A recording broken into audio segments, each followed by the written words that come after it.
I have been super focused on Christmas because I'm from the West and that is my idea of what a winter tradition is supposed to be, because that's what I grew up with. But it made me think about winter traditions in other parts of the world. As with all these analyses, it's going to be a squeaky wheel, so the biggest populace is going to get a shout out. Sorry about that. The world population, according to Worldometer, is 8.25 billion. Oh my god, I remember when it was a lot less than that, and that makes me feel very old. We're going to talk about 5 main cultural areas that we can divvy everybody up into, starting from the largest. And again, major provisos, this is generalization at its finest. The biggest region is South Asia, with a populace of about 2.09 billion people. And we're starting off with a very interesting region because it's kind of equatorial, so there's not massive swings when it comes to winter temperatures. The cultural traditions around this are not necessarily marking as dramatic a change. In about mid-Jan, there's a really big festival across India called Makar Sankranti. Other mid-Jan celebrations include Pongal and Lohri. I really wanted to highlight these because even though I hadn't heard of them, they're still really important festivals, and it's just a difference in what winter means to us. They still celebrate renewal, prosperity and longer days. I also wanted to give a shout out to Diwali, the Festival of Lights,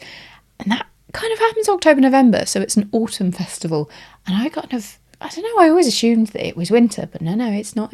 If you, like me, made that mistake, that is autumn, not winter. Next up, we have East Asia, which is 1.66 billion people. And China, because China's got a very big population, takes the lead here. Dongzhi is a winter solstice festival, so celebrated around December the 21st to the 23rd, the shortest day of the year. There's a focus on light, family reunions and meals, and honouring your ancestors. Chunji has loads of names, and I'm sorry if I'm butchering any of these, but it is Lunar New Year and it is more the end of winter, beginning of spring. That is a massive festival that you probably have heard of. But to clarify, unlike in Western culture, that is when the new year is celebrated, which feels a bit more appropriate to me, because for the Western calendar, we've got the Gregorian calendar, which is kind of chosen a day to be January the 1st, which is like a week after midwinter. And it's just administrative. So it's like, okay, cool, this is a tradition.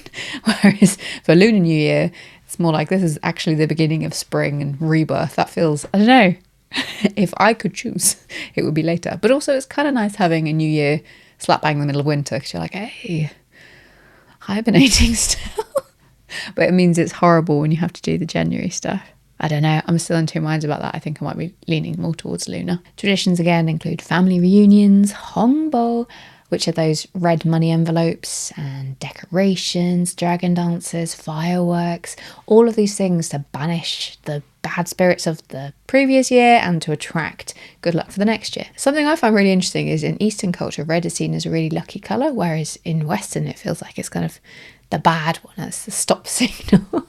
Maybe that's just me reading into it too much. Next up, we're going to scoot over to Africa, which has a population of 1.55 billion. What I don't feel like I fully appreciate about Africa is that there's so many countries, so many cultures, and so many differing ways of seeing it. And you've got the whole country being kind of equatorial all the way down to southern hemisphere. How can you say that one winter tradition covers all of it? You can't. Islam is the second biggest religion in the world after Christianity. There's also a really large diaspora, so I kind of wanted to touch upon it within the Africa segment, because I wasn't able to pin it down cleanly to one where I felt like I could explain it. Not like I can explain it amazingly well with the others, but I'm giving it a good go. You can't say I'm not giving it a good go. So putting aside Islam for a second, because we're going to come back to that, a couple of common themes across the African continent to do with winter, inverted commas, is there's maybe some cooler periods, but it's more about rain cycles and harvests.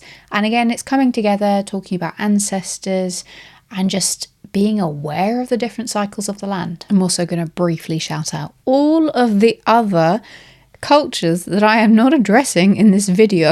I think any seasonal celebration is pausing and going, what is normal for the land around me?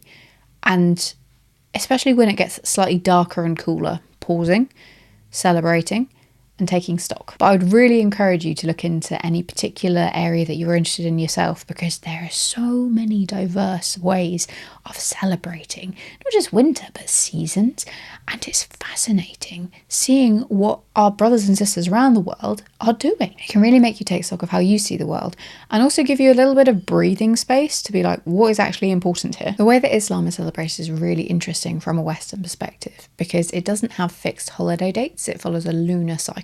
Two elements you may have heard of are Ramadan and Eid, more specifically Eid al-Fitr, which marks the end of Ramadan. Ramadan is a month of fasting, reflection, and potentially pilgrimage. The month of Ramadan moves each year by about 10 to 12 days, and it's earlier each year, so it can be in the middle of summer or the middle of winter or anywhere in between. It's not necessarily that in the middle of winter you have this really big feast or celebration or reflective time. It's more that the religion itself encourages you to do that every single day. Would you believe it, population wise, that last on my list I have the West? And I'm not going to spend too much time on this because I've kind of done it to death with the other videos that I've done talking about winter traditions and stuff. I feel like it's relatively well documented anyway. However, I did want to swap the reflection to Down Under because this absolutely blew my mind when we were there. Also, as you know, it's a topic very close to my heart. Any Christmas in the Southern Hemisphere is in midsummer. Comparatively,